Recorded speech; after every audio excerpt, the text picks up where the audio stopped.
Today is a very important day. We're celebrating the launch of the Academic Chair on Biosecurity in Animal Production in Ghent University, endowed by Sidlines and Ecolab Company. Endowed chairs create strong partnerships and often ensure that academic knowledge is confronted with profound societal challenges, and that scientific research programs and projects are responding to these challenges with specific answers and real, tangible results. Can we prove that biosecurity works? How can we monitor, measure, document, share data with the industry to prove that investment on biosecurity is worth the effort?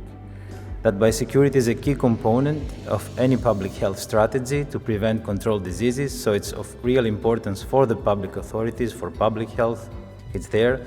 But also it's of particular importance for the farmer. We will try to provide effective solutions to answer the needs of farmers and to answer the needs of industry.